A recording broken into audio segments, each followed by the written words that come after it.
The meeting, Shukri and Cavino agreed on the importance of maintaining permanent channels for dialogue between the European and African continents. They also discussed files of bilateral relations and means of boosting these relations in light of the special relations between the two sides. They also welcomed intensifying political consultation mechanisms between the two sides by boosting the pace of mutual visits at all levels. And to shed more light on the 36th annual summit of the African Union held in Addis Ababa, we are joined over the phone by Dr. Amani Asfour. She is the Vice President of the COMESA organization. Good afternoon, Dr. Amani. Good afternoon, my dear sister. I would like also to add something. I am president for the Africa Business Council, which is established by the Heads of State Decision Summit to be the voice of the African private sector. Yes, okay, Dr. Amani. As I've just mentioned that the 36th annual summit of the African Union is currently held in Addis Ababa with the participation of Foreign Minister Sameh Shukri. How do you read his statement that was read by the Foreign Minister on behalf of the President? Well, actually, I am currently now in Addis Ababa, yes, and I am very happy to say that we will be concluding today the African Union Summit under the theme of the Africa Continental Free Trade Area, which is very, very important because Egypt actually has a lot to give to the African continent. There is a big market, 1.3 billion people market of the ACFTA, which give us a huge opportunity for the real integration, to export scientific expertise of Egypt, to export many products to Egypt. But moreover, Egypt has already now assumed the chairmanship of the AUDANIPAD, which is the African Union Development Agency, for the implementation of the programs of African Union. So within this structure, we will be happy as Africa Business Council to see how our Egyptian companies could support in different sectors in Africa to realize the ACFTA. Because to realize the Africa Continental Free Trade Area, we need three pillars. First is the private sector and strengthening, including SMEs, women and youth. We need policy advocacy for the better legislation for the private sector to invest in our African continent, and we need financing for the development of African continent, and we need a product that is made in Africa, which is value-added, competitive, quality.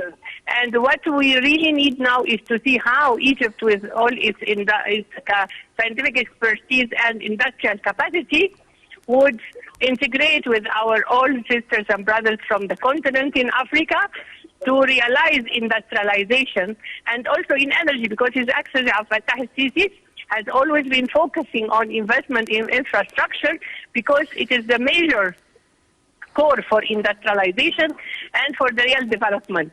So it is very well perceived that Egypt now will assume the chairmanship of the African AUDANIPAD, which is the African Union Development Agency, and as chair of Africa Business Council, we are working very closely with the AUDANIPAD to see how the African private sector, including the Egyptian private sector, whether companies, whether in contractors, agriculture, agribusiness, energy, and even trade services and industrialized products, can make a market in Africa instead of bringing from China or India.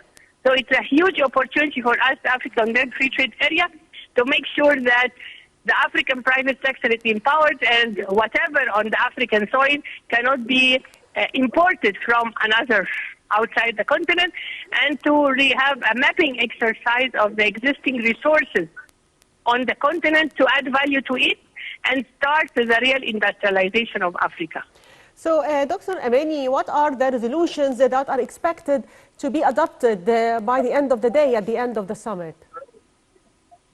Well, actually, there is several resolutions, which goes for several issues like peace and security, like economic affairs. But as the theme of the Africa Continental Free Trade Area this year, it is all that we have heard the SG, the Secretary General Makili Mini, who is the Secretary of ACFTA, talking about the launch of this theme and how the ICFTA now there are the countries to start trading under the ECFTA, and that the several protocols have already been ratified by many countries on the continent, including the Women and Youth Event Protocol. How the ECFTA could be the flagship of the African continent, and how, for instance, we have in Egypt you have about 400 industries for many products, even medical consumer supplies.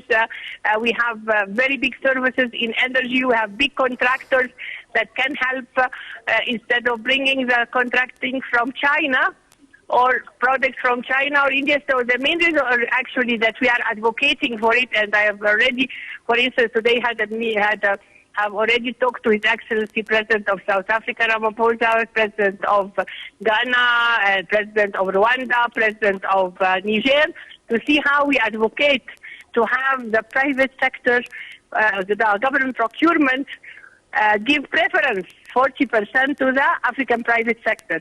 So in this context, whatever the African private sector can do, whether trade or services, can be implemented under the Africa Continental Free Trade Area. So, sir, in his word before the gathering, Foreign Minister Sameh Shoukry stressed Egypt's keenness to put the African climate change as a priority in the world climate action. Can you elaborate on this? Actually, His Excellency Sameh Shoukry have just given this report a while ago in the meeting when we heard the report of the climate change and how Egypt has successfully hosted the COP27, and we had many comments from several presidents and heads of states and governments that this is something that we have to really see how we mitigate the risks of the climate change and how we make for renewable energy to mitigate this risk, and how Africa, which is the least contributing to the carbon emission, only 2% of the world, how can we have, Africa has its own investment in renewable energy. Even tomorrow there will be the Africa Business Forum that is organized by United Nations Economic Commission for Africa, which is about carbon credits and investment in renewable energy, but also how we mitigate the risk. We have seen droughts, we have seen floods, we have seen very major exchanges for climate change across the continent. How can Africa do that, and how Africa also can invest in its for instance, in arable lands to have more security for food security in order to mitigate the risks of climate change. Yes, Dr. Amani, also Foreign Minister Shoukry pointed to the importance of approving the program of fair transfer of energy, which considers the different economic and social aspects of each country. How do you see cooperation in the field of energy? It is very important because, as I just mentioned, that Africa have a lot of energy resources, whether wind or hydraulic or solar, and it is a huge opportunity also for the Egyptian companies that's working on that to see how we can invest in the African continent and how can our expertise go for renewable energy using the resources of Africa. Because now it is really the time for transformation, and it is the time for Africa. The majority of renewable energy in the world. So, but needs now the expertise to set up this renewable energy plants and use the African expertise. We have already several African and Egyptian companies that is working in the field of energy, and even two weeks ago in Dakar there was the financing of infrastructure conference by African Union, which also stated that we have a lot in Africa to do. There were several deals that were done, by African investors, by African companies. So the field of fair energy is very important because as we hosted the COP27 in Sharm el-Sheikh, it was very apparent that even with this fund for the loss and damage, it was not really compensating Africa of the huge impact Yes, of climate change, which is... Yes, Dr. Amani, yes. Yes. Yes, so that is very important because the fair energy transfer, because it's also very important. We cannot, and we have to have a transition energy transition, because you cannot cut all the fuel from Africa and make sure while we are the least contributing to this carbon emission. Yes, Doctor, I'd like to thank you, Dr. Amani Asfour from Addis Ababa, the President of the Africa Business Council and Vice President of COMESA. Thank you for being with us today. And back to our reports from Africa, and Portugal said it is keen to enhance cooperation with Egypt in Africa. The statement by the Portuguese Foreign Minister on the sidelines of the AU conference in Addis Ababa focused on cooperation in the fields of health, education and irrigation. More in this report.